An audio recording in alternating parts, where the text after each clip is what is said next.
ফিলিস্তিনকে সদস্য রাষ্ট্রের স্বীকৃতি দিতে নিরাপত্তা পরিষদকে আহ্বান জানিয়েছে জাতিসংঘ সাধারণ পরিষদ। ২০১২ সাল থেকে সদস্য নয় এমন পর্যবেক্ষক রাষ্ট্রের মর্যাদা পেয়ে আসছে ফিলিস্তিন। সদস্যপদের সিদ্ধান্ত শুধুমাত্র জাতিসংঘ নিরাপত্তা পরিষদ গ্রহণ করে থাকে। সম্প্রতি ফিলিস্তিনকে সদস্যপদ দেওয়ার বিরুদ্ধে নির্বাহী ক্ষমতা প্রয়োগ করে নিরাপত্তা পরিষদের সদস্য রাষ্ট্র মার্কিন যুক্তরাষ্ট্র। তবে শুক্রবারের প্রস্তাব ফিলিস্তিনের প্রতি সমর্থনের প্রকাশ। এ প্রস্তাবকে আমন্ত্রণ জানিয়ে ফিলিস্তিনের প্রেসিডেন্ট মাহমুদ আব্বাস বলেন, জাতিসংঘে পূর্ণ সদস্যপদ পাওয়ার প্রচেষ্টা চালিয়ে যাবে তার দেশ।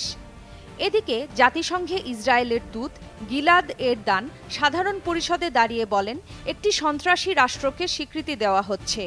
এ সময় তিনি জাতিসংঘ সনদের একটি অনুলিপি কুচি করেন এবং বলেন, সদস্যরা এ প্রস্তাব পাশের মাধ্যমে আসলে তাই করেছেন।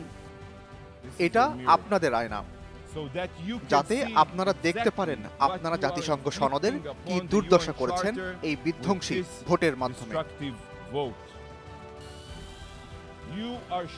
আপনারা নিজেদের হাতে জাতিসংঘ সনদকে কুচি করছেন। হ্যাঁ, ঠিক এটাই আপনারা করছেন। আপনাদের লজ্জা হওয়া উচিত। ধন্যবাদ সভাপতি। সাধারণ পরিষদের এ প্রস্তাবের ফলে জাতিসংঘে ফিলিস্তিনের অধিকার বাড়ল।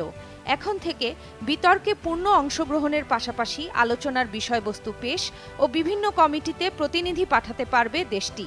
তবে ভোটদানের অধিকার এখনও অর্জন করতে পারেনি ফিলিস্তিন। বার্তা সংস্থা রয়টার্স বলছে, জাতিসংঘের ১৯৩টি সদস্য রাষ্ট্রের মধ্যে ১৩৯টি সদস্য রাষ্ট্র ফিলিস্তিনকে রাষ্ট্র হিসেবে স্বীকৃতি দিয়েছে। তবে এটাকে মূলত প্রতীকী হিসেবেই দেখা হয়।